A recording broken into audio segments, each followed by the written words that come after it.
Russian Foreign Affairs Minister, Sergei Lavrov, during the OSCE meeting in Stockholm, and with the Foreign Affairs Minister of Ukraine. And at the OSCE meeting in Stockholm, I had witnessing a lively exchange of views between Minister Lavrov and Secretary of State Blinken about this issue. We, at the European Union, we maintain regular contacts with President Zelensky, with Prime Minister Shmyhal, with Foreign Minister Kuleba. We express at all levels our political support to Ukraine. We publicly recall our unwavering support to Ukraine's sovereignty and territorial integrity within its international recognized border. According with the Russian sources, nothing happens. They are only moving their troops inside their territory. They are not violating any international law, nor any constitutional internal rule. And certainly, they are moving troops inside their borders, but with the precedents, with what has happening between Ukraine and Russia, it is quite justified that the Ukrainians are worried and that we have to express our political support. But today we are on prevention mode. Today we are on trying to avoid further escalations and to work on all avenues that we can in order to deter further Russian actions. Today we are on deterring mode, prevention mode, dissuasion mode, in order to avoid the crisis to escalate and to reach a level of military conflict. We are doing what we can for that. Yesterday, at our Foreign Affairs Council, all members reiterated our support to Ukraine, as I said, and also we have recently adopted a set of assistance measures under the European Peace Facility, a new financial tool, which is under my political implementation authority, in supporting Ukrainian armed forces in areas including the provision of military medical engineering equipment, mobility, logistic, and cyber defense support. Not providing lethal arms, but on all the fields that an army requires in order to be operational. This is a tangible way of showing our support to strengthening Ukrainian resilience and also our support to the Ukrainian reform agenda since 2014. Because the reforms inside Ukraine are also an important component of Ukrainians' overall resilience to external challenges. The better will be functioning the Ukrainian democracy, the highest quality will have on fighting against internal problems, they will be stronger to face external challenges. But we have today to talk about an attempt to undermine further the Ukrainian territorial integrity, which was jeopardized when Russia took over on Crimea. And this would come, if it happens again, with severe political consequences and with a high political and economic cost for Russia, if this was the case. We have to act in unity. We are coordinating closely with our transatlantic and like-minded partners. We did that on Sunday, and our G7 statement was clear on this position. We called on Russia to de-escalate, to pursue diplomatic channels, and abide by its international commitments on transparency of military activities, as President Biden also did in his call with President Putin on the last 7th of December.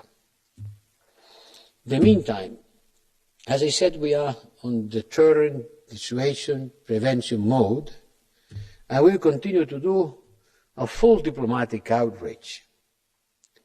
We will reconfirm our support to France and Germany in the Normandy format to achieve full implementation of the Minsk agreements in order to resolve the conflict in eastern Ukraine. We are studying the different scenarios that one could imagine that could happen in the following days or weeks. We recall Russia's responsibility in implementing the Minsk agreements remains a key issue, and we will continue demonstrating that we will not hesitate to take actions when needed by imposing restrictive measures against the Russia-based Wagner Group.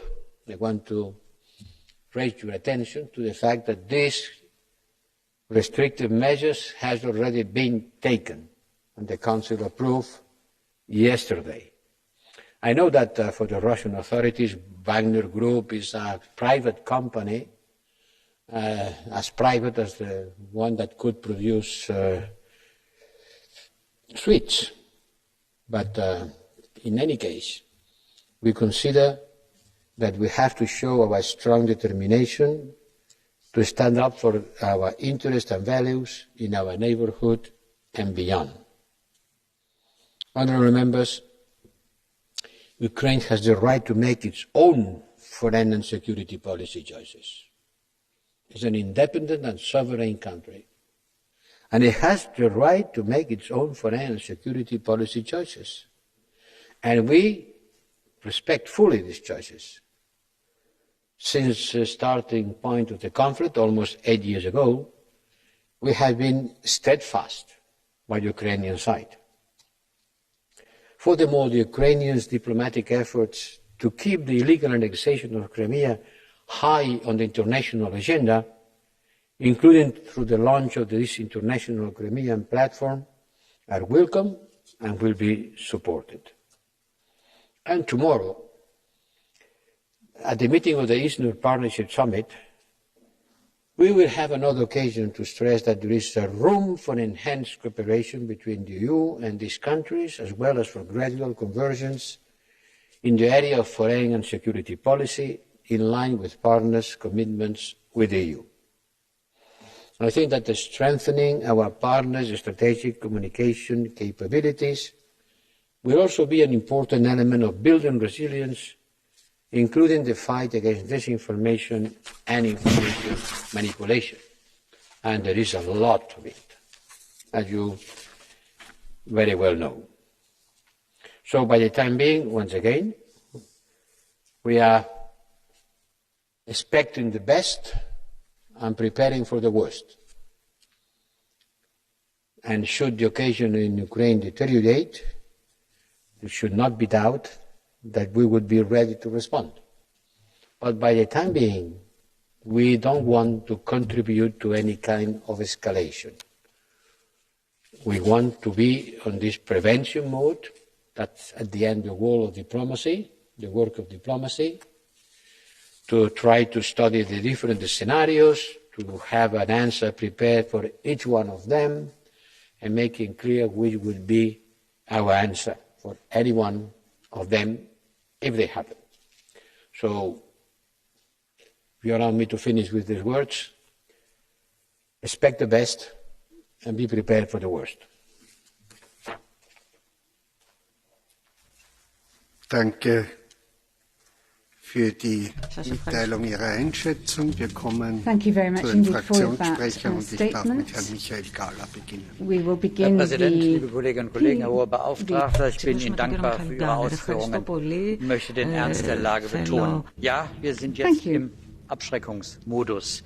Dieser erneute russische Truppenaufmarsch geschieht unprovoziert, es sei denn, man betrachtet die schlichte Existenz einer unabhängigen Ukraine als Provokation. Ein Land, das sich demokratisch, wirtschaftlich und sozial um Stabilisierung und Entwicklung bemüht. Putins Mythos der Bedrohung durch die NATO ist hingegen lächerlich. Er weiß das, schon Brezhnev wusste das. Die NATO als Bündnis saturierter Demokratien greift niemanden an. Es sind nicht die Waffen der NATO, sondern die Art, wie man sich in Freiheit organisiert, das dann zu einer Provokation wird, wenn das sogar in der Ukraine erfolgreich sein könnte. Die fortgesetzte Aggression gegen die Ukraine seit 2014 hat die Entschlossenheit der Ukraine, einen funktionierenden demokratischen Staat zu etablieren, nicht beeinträchtigt. Weil hier so eindeutig ist, wer der Aggressor ist, sind Gleichsetzungen von Opfer und Täter auch nicht angezeigt. Deeskalieren plus der Aggressor durch Truppenabzug. Die Ukraine hat alles Recht, sich nach Artikel 51 der UNO-Charta zu verteidigen, und ich bin allen dankbar, die Ihnen hierbei auch mit Waffen helfen. Wir werden als EU koordiniert hoffentlich mit unseren transatlantischen Partnern zivil auf militärische Aggressionen reagieren, aber effektiv. Wir sollten die Instrumente dafür schon mal hochhalten. Es wird wehtun, wenn SWIFT abgestellt wird. Den Systemprofiteuren wird es auch wehtun, wenn alle Langzeitvisa abgestellt werden. Und eins dürfte auch klar sein: Ein Nord Stream Pipeline wird nichts liefern, wenn gleichzeitig Krieg geführt wird. Denn wir werden nicht den Krieg mit den Einnahmen aus dieser Pipeline finanzieren. Vielen Dank. Slava Ukraini. Danke, Herr Kollege. Am Wort ist Herr Pedro Marques. Thank you. The floor now to Pedro Marques. Thank you, Chair, Mr. Vice President. Just a few years ago, Russia illegally annexed Crimea and backed violent separatists that control parts of eastern Ukraine. These were concrete actions against an independent country, a partner, violating its sovereignty and international law. Once again now, Russia is sending strong signals that it may commit yet another violation with a large-scale military build-up along the border with Ukraine, deploying for the second time this year about 100,000 soldiers and military equipment in that border, which makes it clear as a threat to Ukraine and a threat to the stability on the region. Whether the intention is a full-scale military invasion or some kind of hybrid attack, or to intimidate and destabilize Ukraine even further, we must not tolerate it. The European Union, let us be clear, together with its transatlantic partners, must be ready to make full use of severe sanctions that will tell the Russian autocratic regime the price they must pay if they proceed with this line of behavior. We therefore call on the European Summit this Thursday to prepare a strong pack of sanctions, including at least instruments such as the freeze of the European assets of people associated with the Kremlin. And I said at least. If Putin and the Russian oligarchy only knows the language of power and money, they must know how much they will lose if they do not behave differently from what we have seen these last few weeks and months. We would like to establish a normal cooperation with Russia. We have sent all those signs in the past. But it would be beneficial for everyone if that could be done with Russia engaging in a completely different path that respects international law and the stability of our neighbourhood. That's certainly the only condition in which we could establish such a normal cooperation, but we are really far from that at this moment. Thank you. Danke. Ich bitte Herrn Patras Austrevicius zum Rednerpult. The floor goes now to Mr. Petras Austrevicius. Mr. Chair, High Representative, dear colleagues, the Russian bear, angrily roaring on the European borders, tries to scare and impose on us rules of jungles. On the other hand, the Russian-speaking bear keeps the permanent member seats at the Security Council of the United Nations, the global forum of international cooperation. Compatible? Shocking? Acceptable? Continuous Russian Federation actions by threatening and destabilizing situation in Ukraine must be regarded as a threat to overall European stability and security. Violating international laws and bilateral treaties, Russia proves being unpredictable, untrustworthy member of international community. Instead of following rules based on good neighborly relations, it tries to force others with red lines and ultimatum rhetorics.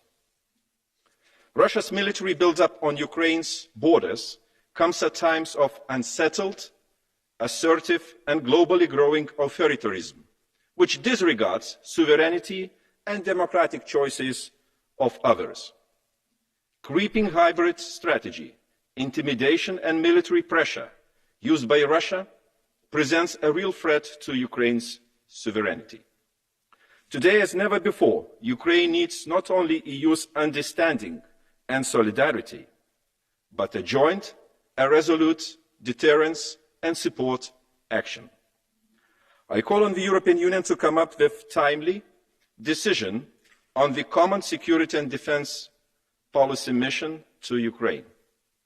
We have to use in full extent civilian CSDP compact tools to translate our partnership into something more tangible. Everybody understands. Thank you, and Slava Ukraini. Danke.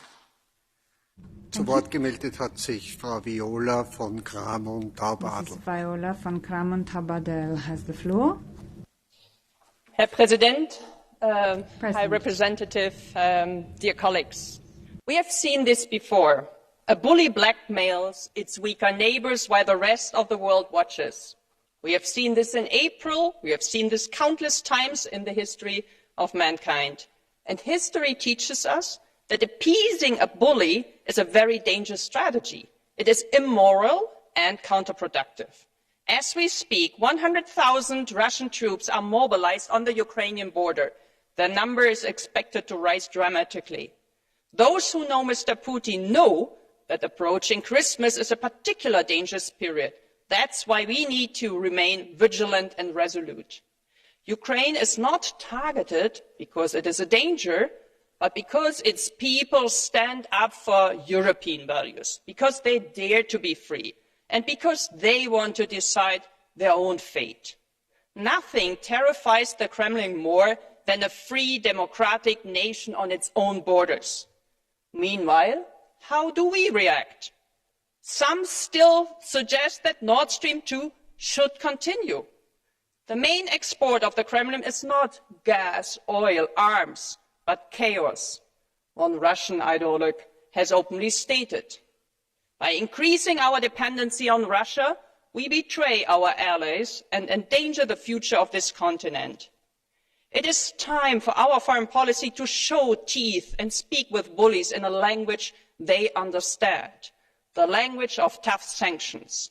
Punishment of Russia must be unprecedented if it dares to start another war against Ukraine. Cut off Russia from a SWIFT system, scrap Nord Stream 2, and sanction Putin and his entourage. More importantly, show the Kremlin that bullying is counterproductive by advancing partnership with Ukraine every time the Kremlin tries to intimidate it. Dear colleagues, let's practice what we preach and show Russia that in the world of international law, might does not make right. Stand up for Ukraine. Danke. 2 Minuten 30 hat nun Herr Madison. Jaak Madison has the floor. Austatud istungi juhataja, lugupeetud kõrge välisesindaja, head kolleegid. Kindlasti paljudel on küsimused, mis võiks praegune Venemaa eesmärk olla ja kas nende mitte saavutamisel oldaks valmis ka uuesti sõjaliselt nende nimel tegutsema, nagu hiljuti Gruusias, Krimmis või Moldovas. Eesmärkide osas on üpris lihtne. Venemaa on selgelt öelnud, et soovib saada juriidilist garantiid, et NATO ei võta vastu uusi liikmesriike Venemaa naabruses ning ei soovita näha enda piiridele liiga lähedal NATO sõjaväelisüksusi või relvastust. sellised nõudmised on saanud võimalikuks eelkõige seetõttu, et Venemaa tunnetab nii USA kui Euroopa Liidu nõrkust. Olgu öeldud, et senini on pea kõik Venemaa etteheited olnud valed ja tegelikkust moonutavad. NATO sõjalised üksused Ida-Euroopas on vaid kaitseks, mitte Venemaa ähvardamiseks. Ainult hull võiks arvata, et Euroopa riikidel kui USA-l oleks motivatsiooni sõjaliselt ähvardada Venemaad. Samuti on täiesti absurdsed Venemaa nõuded, et temaga piirnevates riikides ei tohi olla NATO sõjalisi üksusi kaitse-eesmärgil või et mõned riigid ei tohiks kunagi saada NATO liikmeks. Kui küsimuse all on Venemaa vägede koondamine Ukraina piiri äärde või agressiivsed sõjaväeõppused Eesti piiri ääres, siis väidab Venemaa, et Venemaa teeb oma territooriumil mida vaid soovib. Kuid täpselt sama õigus kehtib ka teistele riikidele. Kui Ukraina soovib liituda NATO-ga, siis see on tema õigus. Kui ka NATO teised liikmed sellega nõus on. Kui Eesti või Poola soovivad oma territooriumil näha liitlasvägesid, siis on nende õigus ja Venemaal puudub igasugune alus pretensioonideks. Eriti arvestades Venemaa ajaloolist käitumist ja viimase 15 aasta jooksul algatatud sõdu. Venemaa võiks olla majanduslikult meile väga hea partner ja ka mõnes mõttes liitlane, kui arvestada suhteid Hiinaga. Kuid headeks suheteks peab olema valmidus mõlemal poolel. Venemaa kui kõige suurema territooriumi riik maailmas peab aru saama, et möödas on eelmine sajand, kui veel kommunistliku terroriga oli võimalik korda saata okupatsioone, massimõrvu või küüditamisi. Venemaa peaks aru saama, et headest suhetest oma naabritega on neil väga palju võita. Kuid selleks, et nad sellest heast võimalusest ka hästi aru saaksid, peaksime meie, see tähendab Euroopa riigid, olema valmis samas kaitsma ükskõik milliste vahenditega ja praegusel hetkel osutama igakülgset abi Ukrainale. Võtkem siin eeskujuks Soome, riik, mis omab majanduslikult stabiilseid suhteid Venemaaga, kuid samal ajal omab üks parimat armeed Euroopas ja seda kindlasti mitte Rootsi või Norra pärast. Aitäh! Danke. Frau Kollegin Anna Fotyga. Thank you very much. Mrs. Anna Fotyga. Panie Przewodniczący. Thank you very much, President. 40 lat temu z okładem 10 milionów Polaków, tak jak ja, zakochanych w Solidarności, zadawało sobie pytanie, wejdą, nie wejdą. To było o ówczesnym Kremlu, w systemie komunistycznym. Od 8 lat, od czasów Majdanu, robią to Ukraińcy. Co chwila muszą się uporać z zagrożeniem, z wzrastającym niebezpieczeństwem. Od 2014 roku aneksją znacznej części swojego terytorium, okupacją wschodu Ukrainy, presją gospodarczą, cybernetyczną, dezinformacyjną, zabronieniem im jakiegokolwiek międzynarodowego wyboru. Czym się różni tamten świat 40 lat temu od tego, z czym mamy do czynienia w tej chwili? Wówczas kolektywny Zachód był w stanie przekazać jasną, jednoznaczną, wyraźną odpowiedź Kremlowi, komunistycznemu Kremlowi Związku Sowieckiego, o tym, że aneksja Polski będzie spotkać się z bardzo istotnymi konsekwencjami. Nie było wówczas mowy o artykule 5, byliśmy częścią bloku sowieckiego, a jednak ta groźba była na tyle wyraźna. I ta niepewność strategiczna, którą narzucono Związkowi Sowieckiemu, na tyle skuteczna, że my byliśmy pewni, że oni nie wejdą. Ta odpowiedź Zachodu wobec Ukrainy i adresowana do Federacji Rosyjskiej, do dzisiejszego Kremla, powinna być równie jasna. Wara od Ukrainy. Clarity. Leave Ukraine alone. Danke.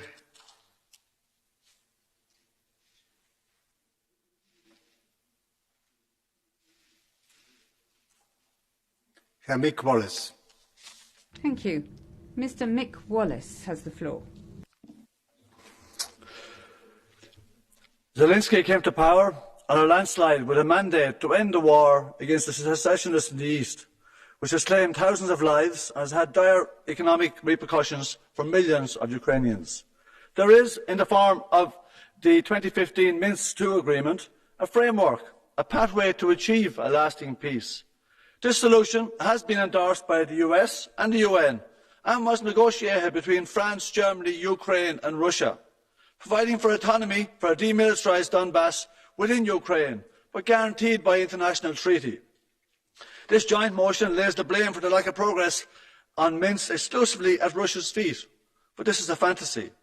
Russia has engaged seriously with the process, only to have Zelensky side repeatedly add extra conditions at the last minute, or watch on as ultranationalist militias, who always seem to have a fresh stash of US-made weaponry, repeatedly and blatantly refuse to obey the orders coming from Kiev. There are serious internal problems in Ukraine, between Ukrainians, about what kind of country they want to build. We cannot simply project all this conflict as somewhat a Russian problem. If we do, we will never understand the dynamics well enough in order to be of any help to the Ukrainian people. In fact, we are more likely to introduce more violence into the region. If we want peace, we need to support a framework where Russia is part of the solution and not always treated as an enemy. We need to open our minds and open our eyes. Thank you. Danke. Bevor ich Herrn Kubilius das Wort erteile, schalten wir noch nach Athen zu Herrn Papadakis Kostas. Οι εξελίξεις είναι κίνδυνος θάνατος για τους λαούς.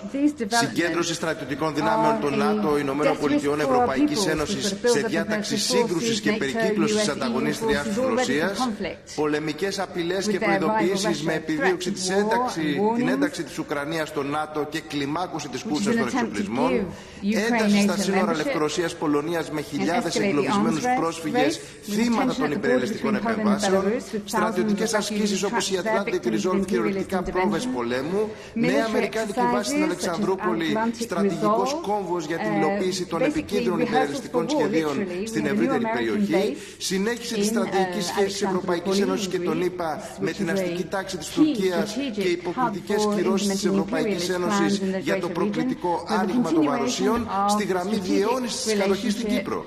Απαιτούμε να σταματήσουν οι ευρωατλαντικές ασκήσεις που στρέφονται κατά της Ρωσίας και άλλων κρατών, να τερματιστεί η κατοχή στην Κύπρο, να εξασφαλιστούν τα δικαιώματα των προσφύγων, να κλείσουν οι αμερικανοανατολικές βάσεις από την Ελλάδα που έσπηραν οι κυβερνήσεις της Νέας Δημοκρατίας, του ΣΥΡΙΖΑ και του ΠΑΣΟΚ, καμία αποστολή ελληνικών στρατιωτικών δυνάμεων εκτός συνόρων.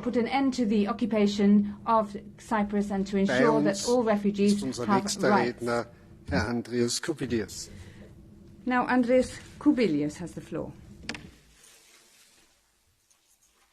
Mr. Chair, dear colleagues, what we are discussing today, it's not just one more discussion about aggressive behavior of Kremlin.